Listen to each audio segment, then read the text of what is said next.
Welcome to my channel. If you want to know the single most dangerous type of fat in your body, forget what you see in the mirror. Forget the number on the scale.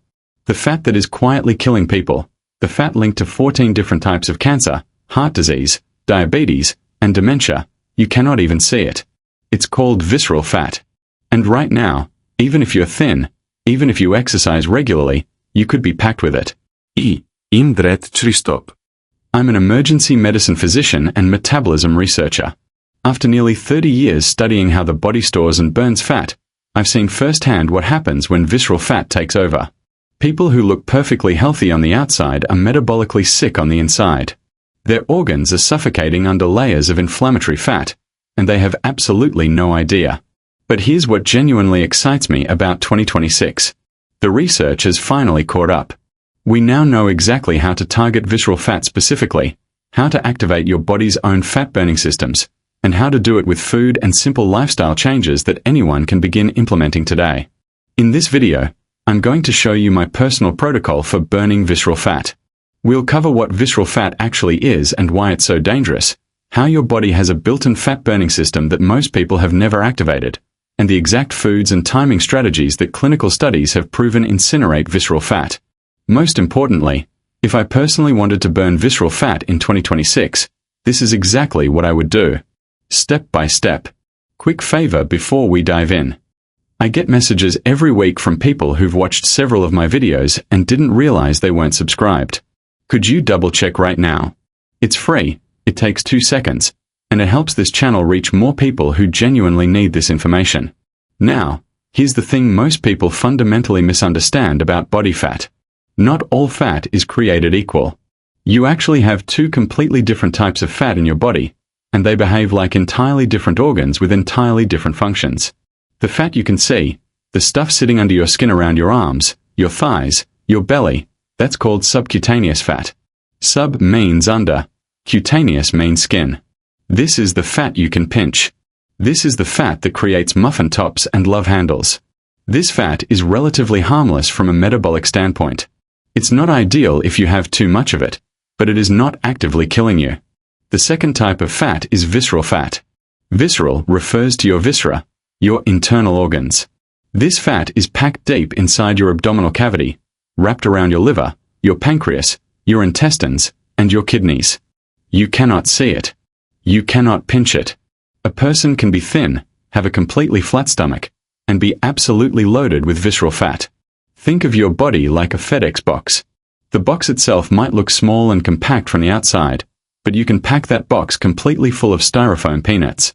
From the outside, it looks fine. Inside, it's bursting with packing material, putting pressure on everything inside. That is visceral fat. It doesn't matter whether you have a large body or a small one. You can be as slim as a stick and still have dangerous levels of visceral fat choking your organs.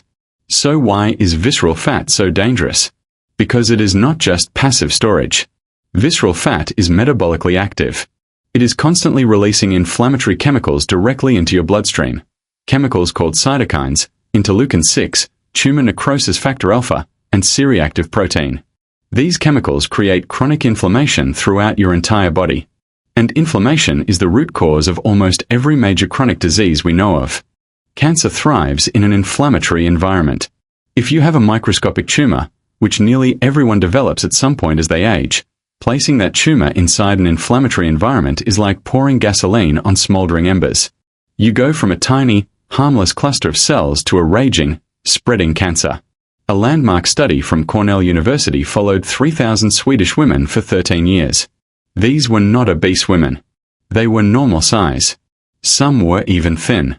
But researchers measured their body composition with DEXA scans at the beginning of the study, so they could see exactly how much visceral fat each woman had, even though it was completely invisible from the outside.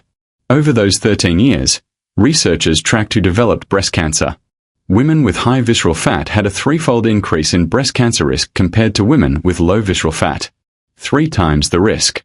And this finding was entirely independent of total body weight. You could be thin, have high visceral fat, and your cancer risk was just as elevated as someone who was clinically obese. But it doesn't stop at breast cancer. Excess visceral fat has been linked to increased risk of 14 other cancers: colon cancer, ovarian cancer, lung cancer, prostate cancer, pancreatic cancer, liver cancer. The list keeps growing. The mechanism is always the same. Visceral fat creates inflammation, and inflammation promotes cancer growth. It is a direct line from fat to disease. Visceral fat also wreaks havoc on your metabolism in a very specific and destructive way. It releases fatty acids directly into your portal vein, the vein that goes straight to your liver. Your liver gets flooded with fat. It can't process it all. The fat accumulates inside liver cells. You develop fatty liver disease, which now affects 30% of American adults. Your liver can no longer regulate blood sugar properly. Your pancreas has to pump out more and more insulin to compensate. Eventually, your cells become resistant to insulin. You develop type 2 diabetes. Your blood pressure climbs because the inflammatory chemicals damage your blood vessel walls. You develop cardiovascular disease. This entire cascade, metabolic syndrome, diabetes, heart disease, fatty liver, it all starts with excess visceral fat. Now, here's something that stopped me cold when I first encountered it. Where do you think you gain visceral fat first when you begin putting on weight? 90% of people say around the belly, which makes intuitive sense, because that's what you see in the mirror. Your waistline expands. But that is actually not where you gain it first. The first place you accumulate visceral fat is in your tongue. Your tongue gets fat. Let me explain the anatomy, because this is genuinely fascinating. The tip of your tongue is pure muscle, an acrobat capable of extraordinarily complex movements. The middle of your tongue is also largely muscular, strong enough to move food efficiently around your mouth. But the back third of your tongue is normally marbled, like a well-marbled ribeye steak, with fat. That marbling is completely normal. But when you start gaining weight, even if you're still technically thin, one of the first places visceral fat accumulates is in that back third of your tongue. It becomes more and more heavily marbled. This was studied in Sweden in young, thin women. As they gained even small amounts of visceral fat, it showed up in their tongues first. And researchers knew this because their partners reported that they had started snoring. When you sleep, your muscles relax. If your tongue has become fatty and it relaxes backward, it falls into the airway and blocks your breathing. You develop sleep apnea, even if you're thin, because your fat tongue is obstructing your airway at night. This reveals something critically important. Visceral fat isn't contained to your belly. It infiltrates organs throughout your entire body, your tongue, your liver, your pancreas, your heart. There is even a condition called fatty heart, where visceral fat wraps around the heart muscle itself, impairing the heart's ability to pump. People develop heart failure not from blocked arteries, but from fat suffocating the heart muscle directly. So the question that matters most is, how do you get rid of it? The old answer was, eat less, exercise more, create a caloric deficit. That works, but it's slow, it's miserable, and most people simply cannot sustain it long enough to see meaningful results. The new science reveals a far better way. Your body has a built-in visceral fat-burning system that most people have never once activated. It's called brown fat. And understanding how it works changes absolutely everything. Most people assume all body fat is white fat, the jiggly, soft storage fat. But you also have brown fat. Brown fat is completely different. It is not jiggly. It is thin like sheets of paper. And it is located deep in your body, around your neck, under your collarbone, around your spine, and between your shoulder blades. You cannot see it or feel it from the outside, but it is there. And its function is remarkable. Brown fat is a metabolic furnace. It is packed with mitochondria, the energy-producing engines of your cells. Mitochondria contain a great deal of iron. When iron oxidizes, it turns brown. That is why brown fat is brown. It is loaded with these iron-rich mitochondria. When brown fat activates, those mitochondria fire up and generate heat. They burn energy to keep you warm. This process is called thermogenesis. But here is the critical question. Where does brown fat get the energy it burns? It pulls it from white fat. Specifically, it preferentially burns visceral fat first. Brown fat is good fat that burns bad fat. It is essentially an internal fat incinerator. When brown fat activates, it sends signals to your white fat cell saying, "Send me fuel." The white fat releases stored energy. The brown fat burns it. And your visceral fat melts away. For years, scientists believed only babies had brown fat and that it completely disappeared in adults. But advanced imaging eventually revealed that adults have significant amounts of brown fat, and people who are lean and metabolically healthy have more active brown fat, while people who are obese and metabolically unwell have less active brown fat. The question became, can you activate brown fat to burn more visceral fat? The answer is absolutely yes. There are several ways to activate brown fat. The most well-known is cold exposure. When your body gets cold, it needs to generate heat to survive. Brown fat fires up immediately. This is why cold plunges, ice baths, and sleeping in cool rooms have become so popular. The cold triggers a stress response. Your brain releases epinephrine and norepinephrine, adrenaline hormones. These hormones bind to receptors on brown fat cells called beta-3 adrenergic receptors. When that receptor gets activated, it is like turning a key in an ignition. The brown fat engine starts. It begins burning fuel, generating heat, and pulling energy from your visceral fat stores. A study from the National Institutes of Health found that when people were exposed to cold temperatures for just 2 hours daily, their brown fat activity increased by 45%. Over 6 weeks, they lost an average of 5 pounds of visceral fat, without changing their diet at all. The cold activated their brown fat, and the brown fat burned their visceral fat. But here's the honest reality. Cold exposure is uncomfortable. Not everyone wants to take ice baths or sleep in a 60-degree room. So researchers began asking, what else activates brown fat? This is where it gets genuinely exciting, because the answer is food. Certain foods contain compounds that activate the same beta-3 adrenergic receptors that cold activates. They flip the same switch and start the same engine, without the discomfort of freezing. The pathway works like this.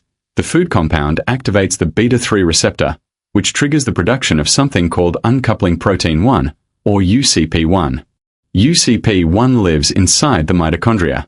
When UCP1 gets activated, the mitochondria start burning fuel to produce heat instead of storing it as ATP. This is called uncoupling, because you are uncoupling energy production from energy storage. The energy gets released as heat instead of being stored. The result is thermogenesis. Your body temperature rises slightly, you are burning calories, and the fuel source being used is visceral fat. That is the mechanism. Now let me give you the specific foods that activate this pathway in humans, with exact doses from clinical studies. The first and most powerful is green tea. Green tea contains catechins, specifically EGCG, a compound I have discussed before. EGCG activates brown fat through multiple simultaneous mechanisms. It triggers the beta-3 receptor, it increases UCP1 production, and it inhibits an enzyme called COMT that normally breaks down norepinephrine. By inhibiting COMT, EGCG keeps norepinephrine levels elevated for longer, which means brown fat stays activated for longer. A study from Maastricht University in the Netherlands gave participants 3 cups of green tea daily for 8 weeks. These were women between ages 30 and 60, all slightly overweight. At the end of 8 weeks, the green tea group had lost an average of 2 pounds more than the control group. But here is what truly matters. They lost almost 1 full inch from their waist circumference. Waist circumference is the best surrogate measure of visceral fat. When your waist shrinks, you are losing visceral fat. The green tea activated their brown fat, the brown fat burned their visceral fat, and their waist circumference decreased, along with lower blood pressure, better fasting glucose, and improved cholesterol levels. All markers of metabolic health improving, because they lost visceral fat.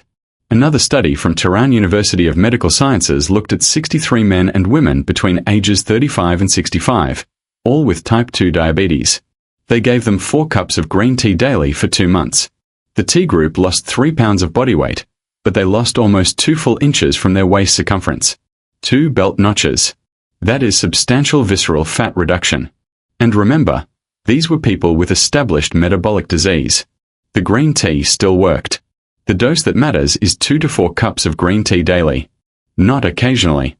Daily. You can use regular green tea, or you can use matcha, which is considerably more potent. Matcha is ground whole tea leaves.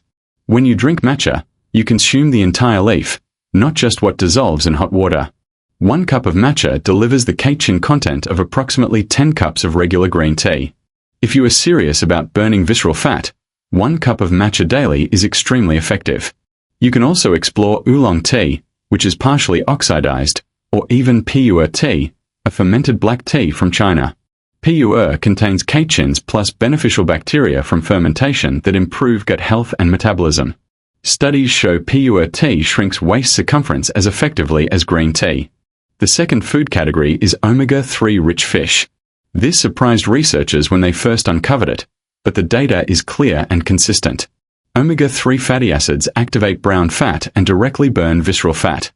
A study from Iceland gave participants salmon 3 times per week for 8 weeks. The salmon group, combined with modest caloric restriction, lost up to 15 pounds. But here is what shocked the researchers. They ran a parallel group eating cod instead of salmon. Cod is not considered an oily fish. Salmon contains 1,565 milligrams of omega-3s per 5-ounce serving. Cod contains only 284 milligrams, 5 times less. The researchers fully expected cod to have little metabolic effect, but the cod group lost 10 pounds over 8 weeks, almost as much as the salmon group. This tells us something critical. You do not need massive amounts of omega-3s to activate brown fat and burn visceral fat. Even the relatively modest amount found in cod, 284 milligrams per serving, is enough to flip the metabolic switch. This opened my eyes, because it means almost any seafood will work. To put that 284 milligram dose in perspective, 4 medium Gulf shrimp contain 284 milligrams of omega-3s. 8 oysters contain that amount. 1 forkful of mackerel contains that amount. Half a piece of halibut the size of half a deck of cards contains that amount. You do not need to eat salmon and mackerel every single day. You can eat shrimp, oysters, or any fish or seafood 3 times per week, and you will get more than enough omega-3s to activate brown fat. The mechanism is that omega-3s increase both brown fat mass and activity, while also improving insulin sensitivity, which helps your body burn fat instead of storing it. If you don't eat seafood, consider an algae-based omega-3 supplement. The effective dose is 1,000 to 2,000 milligrams of combined EPA and DHA daily. That is the amount that shows consistent benefits in studies. The third category is spicy foods, specifically capsaicin from chili peppers. Capsaicin activates brown fat by binding to receptors called TRPV1 receptors. These are heat-sensing receptors. When capsaicin binds to them, it creates a sensation of heat. Your body responds by activating brown fat to regulate temperature. Studies from Japan show that people who consume capsaicin equivalent to 1 hot pepper daily have measurably increased brown fat activity and burn more calories at rest. Over 12 weeks, capsaicin supplementation led to modest but statistically significant fat loss, with the reduction concentrated specifically in visceral fat. You don't need to eat ghost peppers to see results. Regular jalapenos, cayenne pepper, chili powder, any pepper that makes your mouth feel warm contains capsaicin. Adding spicy food to your meals activates thermogenesis. You will actually feel warmer after eating spicy food, because your brown fat is firing up. The fourth category is foods containing ursolic acid. This compound is found in apple peels, especially dried apples, and in herbs like rosemary and sage. Ursolic acid increases brown fat activity and helps convert white fat into beige fat, which is white fat that has taken on brown fat characteristics. It begins acting like brown fat, burning energy instead of storing it. Now let me talk about timing, because when you eat is just as important as what you eat. Your metabolism is hardwired to operate in 2 distinct modes. When you eat, your insulin rises to shuttle energy into cells for storage. During this fed state, your metabolism is focused on storing energy, not burning it. When you are not eating, insulin drops. Your metabolism shifts gears entirely. It moves from storage mode into burning mode. It begins pulling energy out of fat cells to fuel your body. This is when visceral fat gets burned. The problem is that most people eat from the moment they wake up until the moment they go to sleep. They are in storage mode all day. Their metabolism never switches to burning mode. They never tap into their fat stores. Here is what I do personally, and this is based on both research and years of clinical experience. I compress my eating into a smaller window to maximize fat burning time. Here is my exact protocol. I eat dinner at 7 p.m. I finish and put the dishes away by 8 p.m. I don't eat anything after 8 o'clock, no snacks, no dessert, nothing. I close my eating window. I go to bed around 11 p.m. That is 3 hours of fat burning before sleep. I sleep from 11 p.m. to 7 a.m., 8 hours of fat burning while sleeping. When I wake up at 7 a.m., I don't immediately eat breakfast the way I was taught to growing up. I get up, I shower, I get dressed, I check email, I go for a walk, and I wait until 8 o'clock or 9 a.m. before eating. That is 1 to 2 extra hours of fat burning. Total, 3 hours before bed, 8 hours sleeping, 1 to 2 hours after waking. I have created 12 to 13 hours of fat burning time. Half the day, my metabolism is in burning mode, pulling energy from visceral fat. I eat my meals between 9 a.m. and 8 p.m., an 11-hour eating window with a 13-hour fasting window. It is incredibly easy. I don't feel deprived. I eat completely normal meals.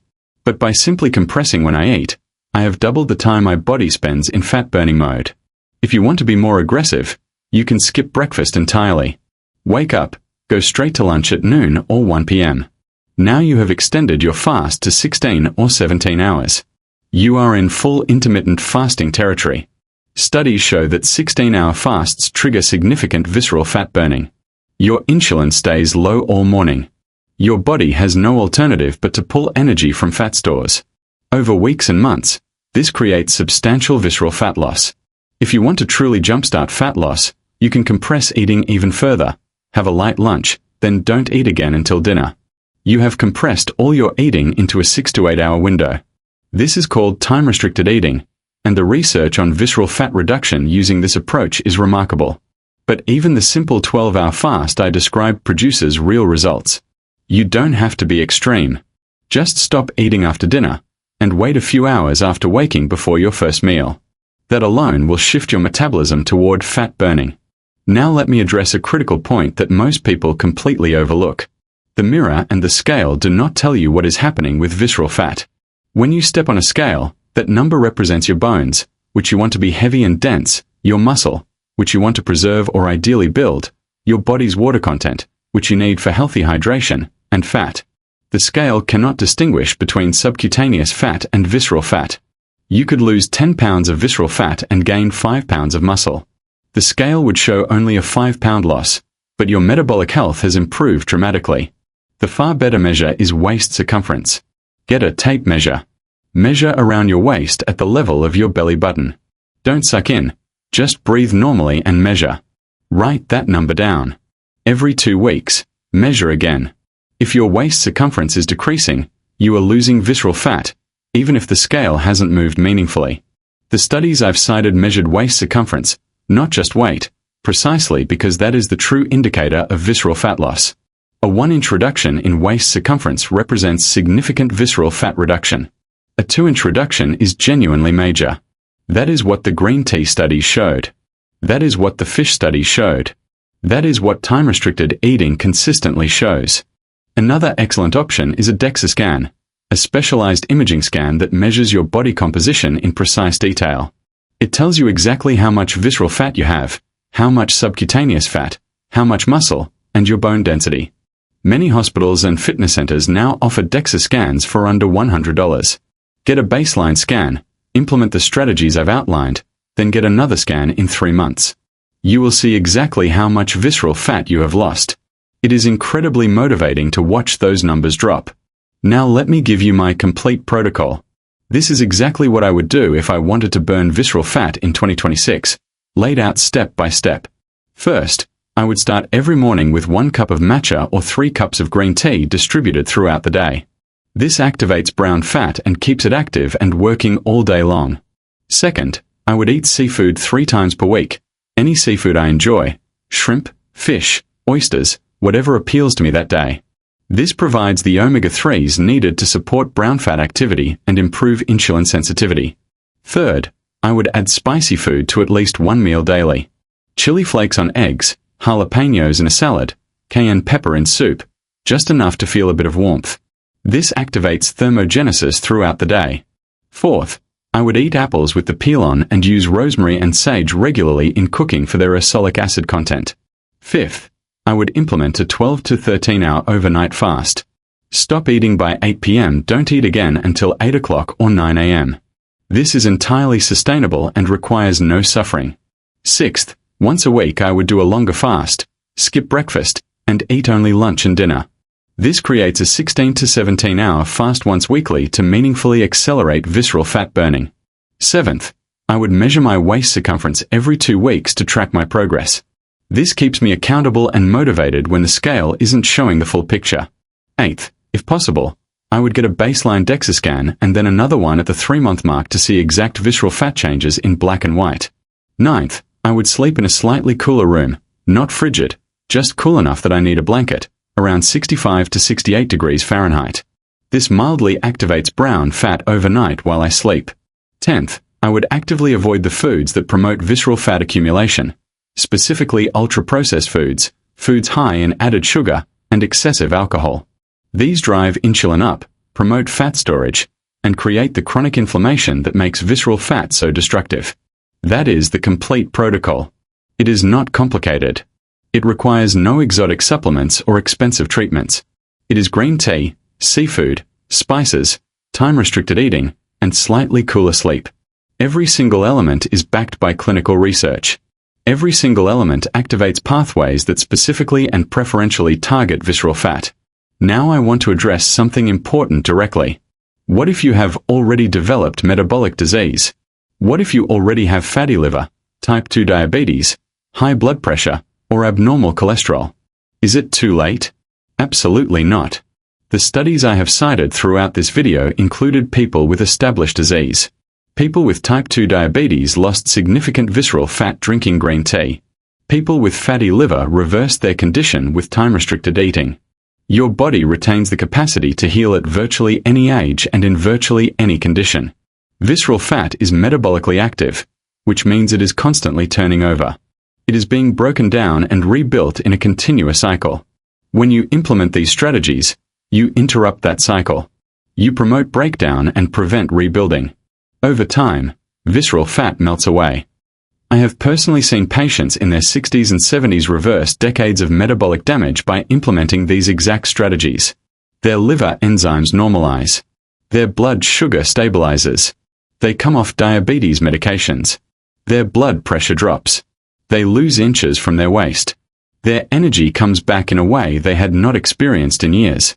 This is not theoretical. This is clinical reality that I have witnessed hundreds of times. The key is consistency and patience. Visceral fat did not accumulate overnight, and it will not disappear overnight. But it will disappear if you stay consistent. 1 month of green tea and time-restricted eating will produce measurable changes. 3 months will produce dramatic changes. 6 months will genuinely transform your metabolic health. 1 year will give you a completely different body composition and a fundamentally different disease risk profile. Now let me tell you why all of this matters so profoundly.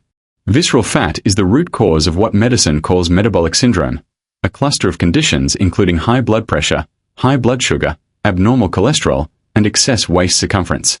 Having metabolic syndrome doubles your risk of heart disease, quintuples your risk of diabetes, and substantially elevates your cancer risk. And 35% of American adults currently have metabolic syndrome. The root cause in almost all cases is excess visceral fat. If you can eliminate visceral fat, you can reverse metabolic syndrome. You can prevent or reverse type 2 diabetes. You can dramatically lower your cardiovascular disease risk. You can reduce your cancer risk. You are not just losing weight. You are fundamentally changing your disease trajectory. You are adding years to your life and genuine quality to those years. This is why I feel so strongly about getting this information in front of as many people as possible. Most people are focused on the wrong type of fat. They are worrying about love handles and muffin tops, which are at worst cosmetic concerns. The real threat, the invisible killer, is visceral fat. And now we have the precise tools to target it specifically. One final point I want to leave you with. This approach is not about willpower or deprivation. I am not asking you to eat less and suffer through it. I am asking you to eat specific foods that activate your body's own fat-burning systems, and to time your eating in a way that maximizes your fat-burning window. You can eat satisfying, enjoyable meals. You just need to choose foods that work with your biology rather than against it. Green tea tastes good. Fish tastes good. Spicy food tastes good. Apples taste good. You are not choking down kale smoothies. You are eating genuinely delicious food that happens to activate brown fat and burn visceral fat as a bonus.